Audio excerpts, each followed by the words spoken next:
አሁንታ በርሲሳ ጀግና ጀግና ጀግና ወንድም ነህ። ጀግና ወንድም አመስግኑልኝ። አሁንታ በርሲሳ ምድረ ሌባን እየተከታተለ ቁም ስቅል የሚያሳይ ጀግና ወንድም አለን። እንደ አሁንታ በርሲሳ ያሉ ኢትዮጵያ ላይ 10 ቢኖሩ ኢትዮጵያ ሰላሟን ታገኛለች። ሰላሟን ታገኛለች። አሁንታ በርሲሳ ፈራ አይደለም አንቺ ጋር መጥቶ የሚያወራው በመንግስት የምትፈለግ ሴት ጋር አሁንታ በርሲሳ የሚባለው መጥቶ ማንም በክፉ አውርቶት አያውቅም።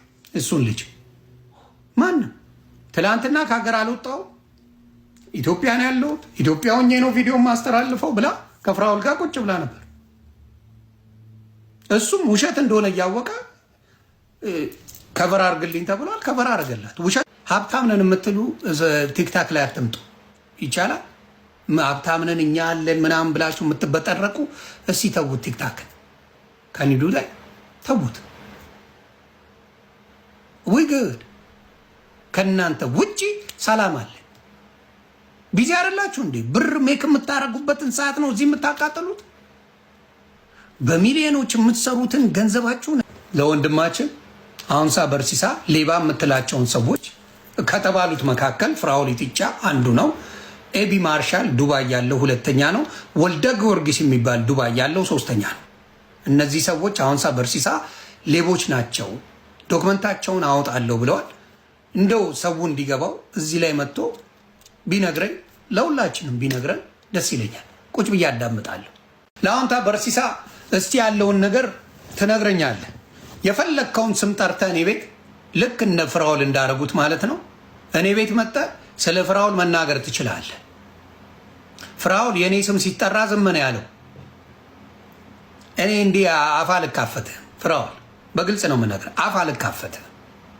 አሁንታ በርሲሳ ስለ አንተ መረጃ አለኝ ብሎኛል። መጥቶ ግን እኔ ቤት ማብራራት ይችላል። በግልጽ ነው የምነግርህ። አንተ እንደ ጓደኛ እንደ ወንድም ማድረግ የነበረበት አትቀባጥሪ። የሚዋሽበት ሀገር አይደለም። መሀይሞች ስለሆኑ መሀይም ደፋር አሜሪካን ሀገር ኢፍ ዩ አር ቢዝነስ ኦውነር ማንኛውም ቢዝነሱ ይኖር ከኡበር ጀምሮ ቢዝነስ ቢኖር ይወጣል፣ ታይትል ይወጣል። this is how America works። ግን መሀይማን ይበጠረቁና when you google anything ስማቸው ድራሹ የለም። ስማቸው ድራሹ የለም። ግን ሀብታም ነን እንደዚህ ነን ብለው ሲበጠረቁ ይውላሉ። ጥቅም የለው። ፈርስት ቢኖር እሰየው፣ እግዚአብሔር ሞልቶ ይስጣችሁ። አሮን ጋር ፕሮብለም መበጥረቁ ግን ጥቅሙ ምናዊ ነው። ምንድን ነው የሚጠቅመው? በረከት ተበጠረ ዘርፈሻል። አንቺ ማልዋሸው ነገር ኢትዮጵያን ኮይንዬ እጥብ አድርገሽ ዘርፈሻል። በረከት ይሄን ምስኪን ህዝብ ተጫወትሽበት። በረከት ገበሬዋ ነኝ። ከየቦታው ላይ መሬት ወስደሽ አጸዳሽው ኢትዮጵያን። መረረው የኢትዮጵያ ህዝብ። እነ ማን ነው ይሄ እከክ እኔ እነ ሰራዊት ፍቅሬን በደንብ አድርጎ የተጫወተባቸው መንሱር የሚባል በጥራቃ ሌባ አክት ሲያደርግ የነበረው ኦን ያረ ፍንቴክ የሱ እንደሆነ ነው ሰው የሚያውቀው። አስመጪና ላኪ እኮ ነው የሚልህ ስትመጣ። አስመጪና ላኪ እግዚአብሔር ምስክሬ፣ ማንም የሚል ስለ እንትና እሱ እኮ አስመጪና ላኪ ነው። መንሱር ጀማል። እንደዚህ አይነት በጥራቆች መጨረሻቸው ምን ሆነ? መጨረሻቸው እስር ቤት፣ መጨረሻቸው በመንግስት እየተፈለጉ መጥፋት። the most wanted ተብለው ሞት አይሻልም እንዴ? ሞት አይሻልም? ጠየቅሽው ስለ ሌብነትሽ። አንቺ የምታወሪው እኔ ገንዘብ አለኝ ከማ ይኸው ከፈረደባት ከኢትዮጵያ የዘረፍሽው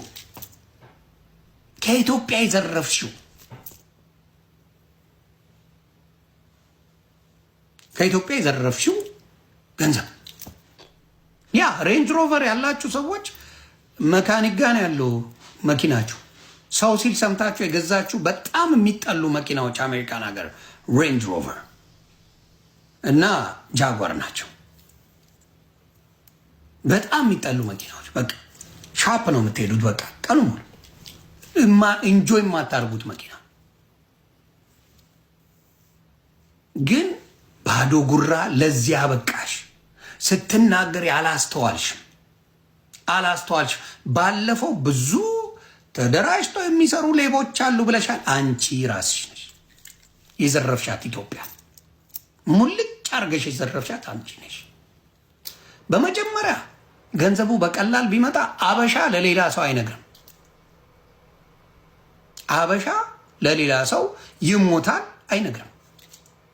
በገንዘብ በቀላሉ እንዴትም እንደሚሰራ እኔ ላሳያችሁ የሚል ሰው አበሻ ሲፈጠረው ገንዘቡን ለብቻው ቁርጥም አድርጎ ይበላል፣ ለብቻው ቢሊዮነር ይሆናል እንጂ ገንዘብ እንዴት እንደሚሰራ አይነግርም፣ አያረገውም። በእንዴ ላሳያችሁ እንዴት እንደምትሰራ በቀላል ነው ሁሉም ያገኘዋል ይልሃል፣ አይነግርህም። ይሄ ለምን ብቻውን አይበላው? ምቀኝነቱ ትቶት ነው። ውስጡ ያለው ምቀኝነት ወጣለት። አበሻ ኦሎፈሰደን በቀላሉ ሊዘርፍ ሊያጥብ ሲፈልግ ያቺን ጨዋታ ይጫወታሉ። ሌላ አለኝ ብሎ የሚመጣ በሙሉ የለው። እግዚአብሔር ምስክሬ ነው የምልህ። እኔ በፈለግከው ምላለው። እኔ ሀብታም ነኝ ብሎ ከመጣ አንድ ሰው እኔ ገንዘብ አለኝ ብሎ ከመጣ የለው። በሚያሳዝን ሁኔታ የሌለውን ሰጥቶ ሀብታም መባል ይፈልጋል። የሀብታምን ታይትል ይፈልጉታል። ይሄን አይቻለሁ። የሀብታምን ታይትሉን ይፈልጉታል። ምን እንደሚያደርግላቸው አላቅም። ሀብታም መባል ምን አይነት ክብር እንደሚሰጣቸው አላቅም። ዝምባ ካላቸው አጉድለው ሀብታም ለመባል እንደዚህ ረዱ ይባላል። አጉድለው ከራሳቸው ምንም የላቸው አጉድለው የራሳቸውን ገንዘብ ሰጥተው ሰጥቷል እንዲባሉ ይፈልጋሉ።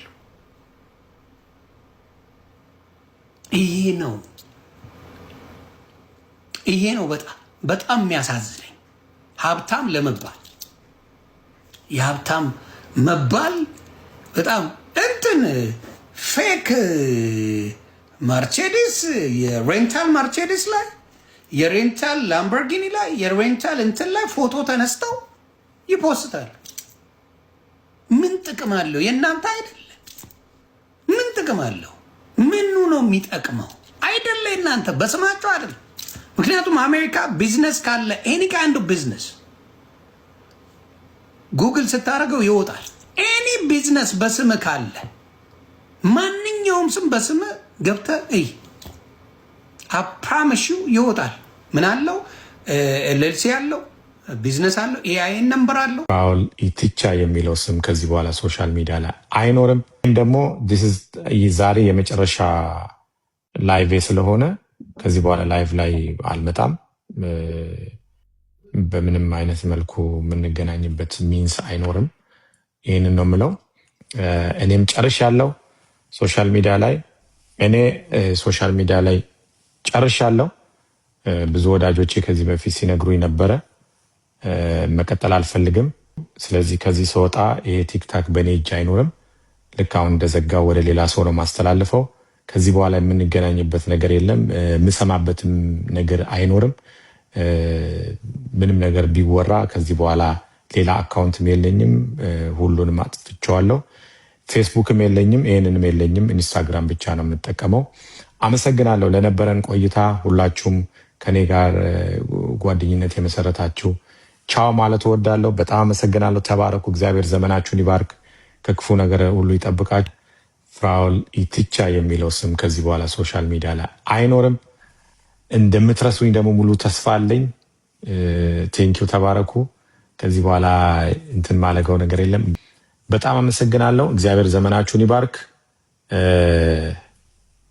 ቴንኪው፣ ቻው ማለት እወዳለሁ። አመሰግናለሁ። በግልጽ ነው ምናል አንተ እንደ ጓደኛ እንደ ወንድም ማድረግ የነበረበት አትቀባጥሪ። ስለሱ በደንብ የማውቀው ነገር አለ ብለህ ራስ መናገር ትችል ነበር። ቴዲ እንትና ዮኒ አይምሮ ህመም መድኃኒት እንደሚወስድ ራሱ ከቴዲ አዋሳ ነው ሰማሁ። ከዛ አዘንኩለት፣ አሳዘነኝ ዮኒም ማለት ነው። አሁን ግን ለማየት ያብቃፍ ነው። እኔ አልሰድብህ፣ እንዳንተ ነው የማደርገው። አንተ ሲስተማሪክ መሆን ነው በባዶ ሜዳ ማለት ነው። ለምን ከነ ቴዲ ጋር ስላልተጣለው ከሌሎቹ ስላልተጣለው ቁማር መጫወት ነው አንተ በእኔ ላይ። እኔ ደግሞ የማደርገው ምንድን ነው? አሁን በርሲሳን አመጣውና ስለሱ የምታውቀው ምንድነው ብዬ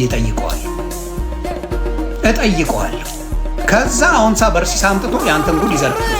ኢትዮጵያ እያለ በምን ታስረ እንደነበረ ምን አርገ እንደወጣ በምን ጉዳይ ምን እንደሆንክ ምናምን አሁንሳ በርሲሳ መጥቶ ሲዘረግፍልህ የዛኔ ህዝቡ ማን እንደሆንክ ይረዳል።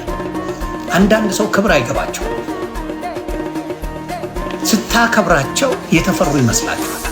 ምን ነው በየቀኑ አይደል እንደ ዮዳብ ሲጠርግ የሚውለው? በጣም ታሳዝናል። በጣም አንተ ማድረግ የነበረብህ አይ ወንድሜ ነው ስለሱ እንድታወራ ፈቅድ ሄደች የምትፈልጊበት ሄደች ማውራት ትቻለሽ ትል ነበር። ዮኒ አይምሮ ህመም መድኃኒት እንደሚወስድ ራሱ ከቴዲ አዋሳ ነው ሰማሁ። ከዛ አዘንኩለት፣ አሳዘነኝ ዮኒም ማለት ነው። እና ያለው ነገር ይሄ ነው። ለማለት አይመስለኝም። እኔ ዮኒን ፐርሰናሊ አውቀዋለሁ። እንደዛ አይነት አይመስለኝም። ምክንያቱም ለኔ ወዳጅ ስለሆነ አይመስለኝም። አሮ ነው ግን እኔ እሱን መጥራት እችላለሁ። ዮኒን ግን አሮ ነው ማለት ከወንድማችን ቴዲ ጋር ያላችሁን ፐርሰናል ነገር አለ። የአንድ አካባቢ ልጆች ስለሆናችሁ አላውቅም። ፐርሰናል ነገር ይሄ ብልግና ነው። በእውነት በጣም አዝኜብሃል። ብልግና ውርደትም ጭምር ነው። የጓደኛ ቫልዩ አታውቅም። ለማትረባ ጓደኝነትን አውጥተህ እዛ እኔ ታሟል መድኃኒት ይወስዳል ምናምን ስትል ዱቅ ብለህ ትሰማለህ። አንድ ቀን አለፍኩ፣ ሁለተኛ ቀን ስትል ግን ዝም ብለህ ትሰማለህ። ከዚህ በኋላ ሲረግጡ ቢውል ሲጠፈጥፉ ቢውሉ ማንም እየተነሳ እስቃለሁ፣ እደበረብሃለሁ እንጂ በፍጹም ለአንተ ብዬ እንደዚህ የሚል እግዚአብሔር ምስክሬ ቀኑን ሙሉ ሲቀጠቅጡ ቢውሉ አይሞቀኝ አይበርደኝ። መድኃኔዓለም ምስክሬ ከዚህ በኋላ ፍራኦልን አላምነው፣ ጓደኝነቱም አይኖረንም። እርግጠኛውን ልንገራችሁ፣ ከፍራኦል ጋር ጓደኛ በፍጹም አይደለንም። ዘግተናል፣ ጨርሰናል። በፍጹም አይደለንም፣ ጨርሰናል። ይመች። አንተ ፊት ላይ የኔ ስም ሲጠራ ዝም ብለሃል። ምንም ስለ አንተ የፈለገ ማንም ሰው ወጥቶ ሲዘለዝል ቢሆን ዱቅ ብዬ ከመሳቅ ውጭ ምንም ማድረገው ነገር የለም። ምንም አይመልከተኝም። አጠገብ ቁጭ ብለህ እኔን እንደዛ ስትል ቁጭ ብለህ ነው የሰማው። ለአንተ የከፈልኩትን እግዚአብሔር ምስክሬ ማንም ከፍሎልሃል። ማንም የሆነ ሙዚቃ ከፍቼ ትዝ ይልሻል። እኔም በማለት ላይ የሾው ስቃይ ፈተና የሚለው ሙዚቃ አልጋባስ ከልቤ ነው ብዬ ተናገሪ ጋብዤሻለሁ። አልጋባስኩም። ሌላ ስህተቱ ምን መሰለ? አቅም የለኝም ፍርድ ቤት ጠበቃ አቁምልኝ ማለት ይችል ነበረ። ታውቃለህ፣ ማንኛውም ኢትዮጵያ ውስጥ ታውቃለህ፣ ለምሳሌ አንተ ገንዘብ የለኝም አቅም የለኝም ካልክ በቃለ መሐላ ማለት ነው። በቃለ መሐላ ፍርድ ቤት ችሎቱ ጠበቃ እንትን ይሰይምልሃል። ከዛ ይከራከሩልሃል ማለት ተከላካይ ጠበቃ ይሰይምልሃል ማለት ነው። እና መንሱር ጠበቃ የለኝም አላህ ነው ጠበቃዬ ብሎ ራሱ ነው የሚከራከረው። ምን አለ መሰለ፣ ጠበቃ ወሳኝ ነው። ለምን አንቀጽ በአንቀጽ እየጠቀሰ ህጉን በስነ ስርዓት ሪፈር እያደረገ ይከራከርልሃል ቆሞ። ገባ? ስለዛ እንደዛ ቢያደርግ ጥሩ ነበረ። በተረፈ እግዚአብሔር ይርዳው። ያደረገውን ራሱ ያውቃል፣ የውስጡን እግዚአብሔር ያውቃል። እኔ እንዲህ ነው እንዲያ ነው ብዬ ልፈርድም ልኮንንም የሆነ ነገርም ልልም አልችልም። እውነት አሁን እዚህ ጋር በአጋጣሚ ስላነሳችሁት ነው ይሄን ነገር። እግዚአብሔር ይርዳው። በቃ ሌላ ልል የምችለው ነገር እግዚአብሔር ይርዳው። እግዚአብሔር እውነቱን